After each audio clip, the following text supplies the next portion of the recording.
नमस्कार. संघर्ष वृत्तवाहिनीमध्ये आपलं स्वागत. घेऊया ठाणे आणि आसपासच्या परिसरामधील घडणाऱ्या महत्त्वाच्या घडामोडींचा आढावा.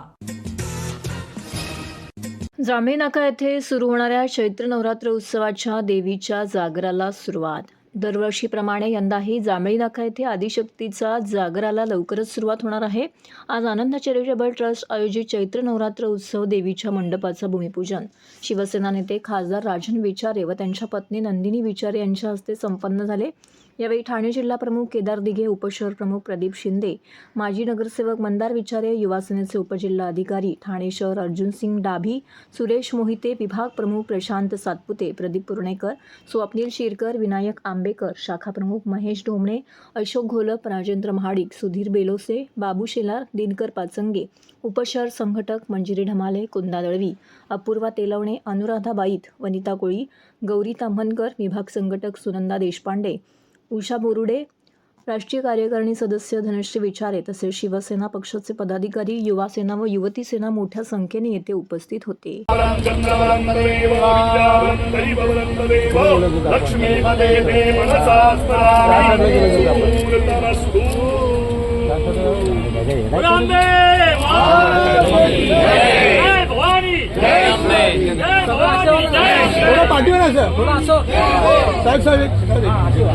इकडे सर हो कामच सर, थोडं पाठी कामच सर.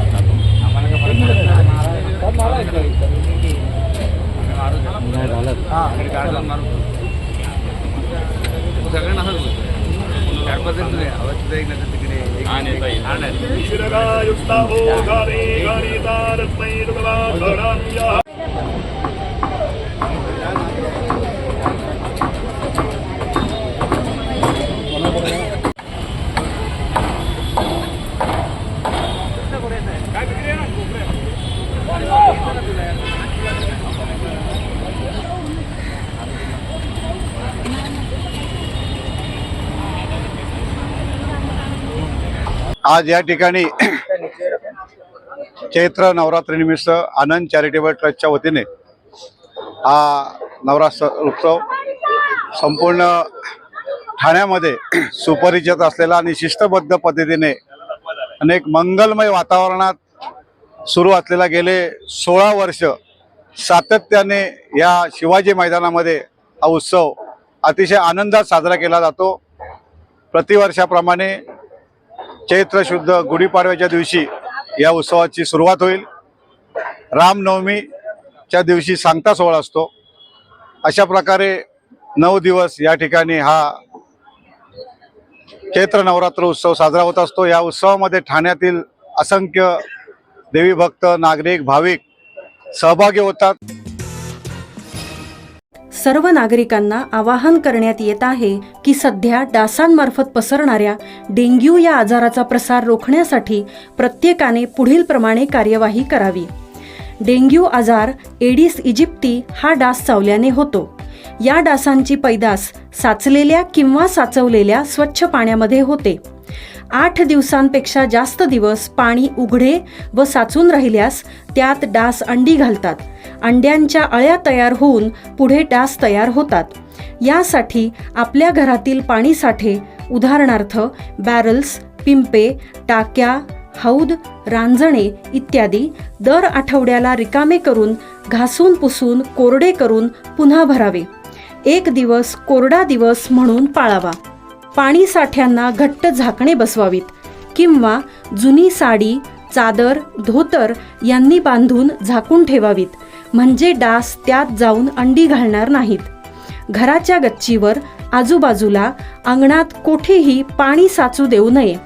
भंगार सामान उघड्यावर टाकू नये. उदाहरणार्थ टायर्स, प्लास्टिक सामान, कुंड्या, टाकाऊ वस्तू इत्यादी. अशा सामानात पावसाचे पाणी साठून त्यात डेंग्यूच्या डासांची पैदास होते. घरातील कूलर्स, फ्रीजच्या पाठीमागील ट्रे हे देखील वेळोवेळी कोरडे करावेत. लक्षात ठेवा, नुसत्या फवारणीने डास घनता कमी होत नाही, तर त्यासाठी डास पैदास ठिकाणे नष्ट करणे ही आपल्या सर्वांची जबाबदारी आहे. कोणताही ताप अंगावर न काढता जवळच्या शासकीय रुग्णालयात मोफत औषधोपचार घ्या.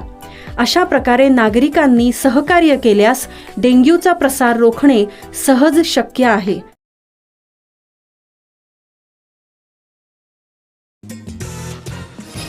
सेल्समन म्हणून काम करणाऱ्या इसमाने चोरले करोडो रुपयांचे दागिने. ठाणे येथील राजवंत ज्वेलर्स येथे सेल्समन म्हणून कामाला असणाऱ्या इसमाने तेथील मालकाचा विश्वास संपादन करून थोडं करून 1,05,00,000 रुपयांचं सोनं लंपास केलं. त्याला नौपाडा पोलिसांनी मोठ्या शिताफीने पकडून त्याच्याकडून 62,10,000 रुपये किमतीचा माल हस्तगत केला आहे, अशी माहिती पोलीस उपायुक्त सुभाष बोरसे यांनी पत्रकारांना दिली. फिर्यादी सुरेश पारसमल जैन याच्या राजवंत ज्वेलर्स येथे सेल्समन म्हणून कामाला असलेल्या राहुल जयंतीलाल मेहता याने नोव्हेंबर 2023 ते 9 मार्च 2024 पर्यंतच्या कालावधीत मालकाचा विश्वासघात करून त्याच्या ताब्यात विक्रीसाठी दिलेल्या सोन्याच्या दागिन्यांपैकी 38 छोटे मोठे सोन्याचे हार, सोन्याचे 24 जोडी कर्णफुले, 3 सोन्याच्या चैन, 5 सोन्याचे बाजूबंद असा एकूण 1,05,00,000 रुपये किमतीचा सोन्याचे दागिने घेऊन तो फरार झाला होता. तो कामावर यायचा बंद झाल्यानंतर त्याच्या ताब्यात दिलेल्या मालाचा हिशोब केल्यानंतर त्यात बरेच सोने कमी असल्याचं मालकाच्या लक्षात आलं. त्यानंतर त्यांनी नौपाडा पोलीस स्टेशनमध्ये तक्रार दाखल केली. त्याप्रमाणे 508 प्रमाणे त्याच्यावरती गुन्हा दाखल करण्यात आला आहे. तर या गुन्ह्याचं गांभीर्य बघून अप्पर पोलीस आयुक्त विनायक देशमुख, पोलीस उपायुक्त सुभाष बोरसे, सहाय्यक पोलीस आयुक्त प्रिया ढाकणे, वरिष्ठ पोलीस निरीक्षक अभय महाजन, पोलीस निरीक्षक गुन्हे कुंभार यांच्या मार्गदर्शनाखाली तपास अधिकारी API मंगेश भांगे त्यांच्या पथकाने आरोपीचा शोध सुरू केला.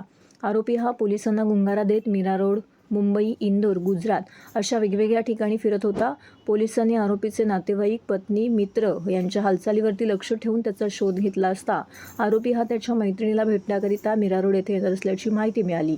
त्याप्रमाणे सापळा रचून पोलिसांनी त्याला अटक केली. त्याने गुन्हा कबूल केला. राजवंत ज्वेलर्स येथे कामाला असताना त्या दुकानातून सोन्याचे दागिने चोरून ओळखीच्या ज्वेलर्स यांना विकून आलेल्या पैशातून मौजमजा केल्याचं त्याने सांगितले. चोरीला गेलेल्या मालापैकी 62,10,000 रुपयांचे 900 ग्रॅम सोन्याचे दागिने पोलिसांनी जप्त केले आहेत. तर उर्वरित दागिन्यांच्या बाबत आरोपीकडे सध्या तपास सुरू आहे. नौपाडा पोलीस स्टेशन येथे 25 मार्चला नौपाड्यातील राजवंत ज्वेलर्स आहेत त्यांनी तक्रार दिलेली आहे की त्यांच्या दुकानामध्ये दागिन्यांचा अपहार झालेला आहे. तर त्याच्यामध्ये त्यांनी त्यांचे जे नोकर आहेत राहुल मेहता यांच्यावरती संशय व्यक्त केला. त्यानुसार आपण IPC 408 प्रमाणे राहुल मेहता याच्यावरती गुन्हा दाखल केलेला आहे आणि आमच्या डिटेक्शन टीमने अल्प कालावधीतच त्याचा शोध घेऊन त्याच्याकडून त्याला अटक करून त्याच्याकडून 900 ग्रॅम सोनं रिकव्हर करण्यात केलेलं आहे. TJSB सौर शक्ती कर्ज गो ग्रीन, करा वीज बिलावर बचत. आकर्षक व्याजदर, 84 महिने परतफेड कालावधी, 80% लोन, व्यावसायिक आणि उद्योजकांकरता सुद्धा. अधिक माहितीसाठी तुमच्या जवळच्या शाखेला भेट द्या किंवा संपर्क साधा. 1800-223-466 आणि 1800-266-3466.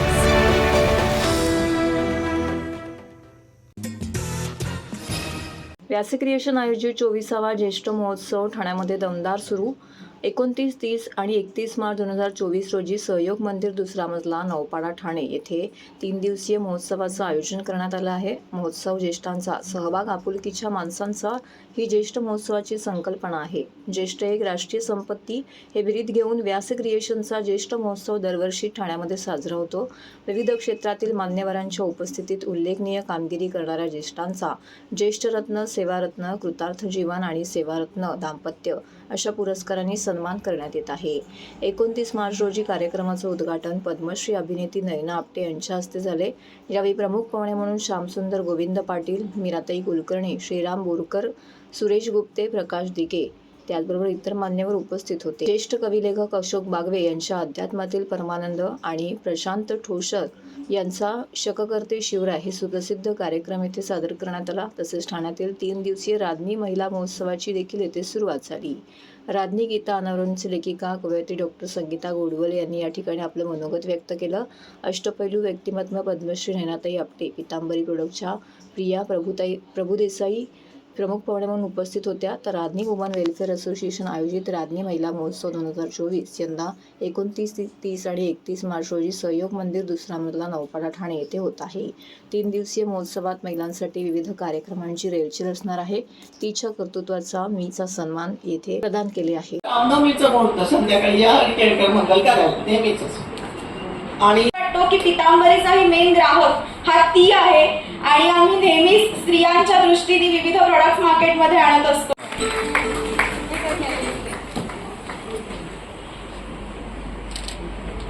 उत्तेजनार्थ प्रथम तृतीय स्मिता तोरसकर.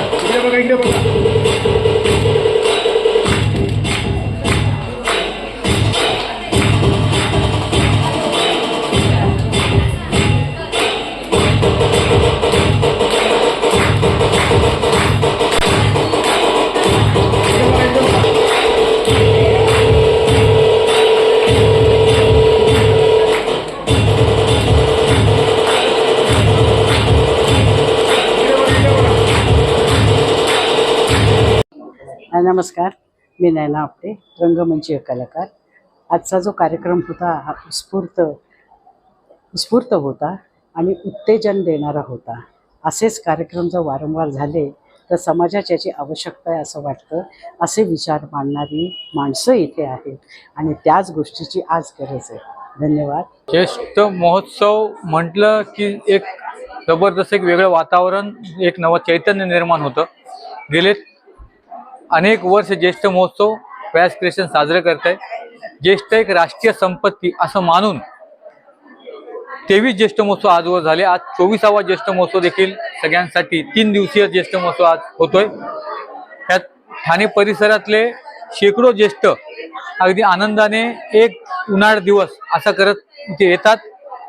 अध्यात्म, मनोरंजन आणि आरोग्य असे 3 बेसिक त्याच्यात विषय असतात आणि त्या व्यतिरिक्त पण अनेक सेलिब्रिटीज, अनेक दिग्गज, अनेक मोठमोठे व्याख्याते या निमित्ताने ज्येष्ठांशी संवाद साधतात, गप्पा मारतात, मनोगत व्यक्त करतात. वेगवेगळ्या परिसंवादामार्फत अनेक राष्ट्रीय विषयांपासून ज्येष्ठांच्या वेगवेगळ्या विषयांपर्यंत त्यांच्यासमोर संवाद साधला जातो. नमस्कार, मी वैशाली निलेश गायकवाड, राजनी वुमन वेलफेअर असोसिएशनची कार्यकारी संचालिका.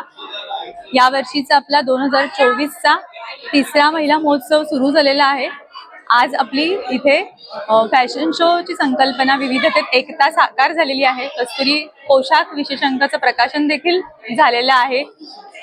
शब्दालंकार स्पर्धेचं बक्षीस वितरण सोहळा इथे पार पडलेला आहे आणि उद्या आपली लोकनृत्य स्पर्धा असणार आहे, पुरस्कार असणार आहेत. 31 तारखेला आपली भारतीय कर्तृत्ववान महिला या विषयावर वेशभूषा स्पर्धा देखील असणार आहेत. तर हे होतं संघर्ष वृत्तवाहिनीचं आजचं बातमीपत्र. उद्या पुन्हा भेटू याच वेळी याच ठिकाणी ताज्या घडामोडींसह. तोपर्यंत नमस्कार.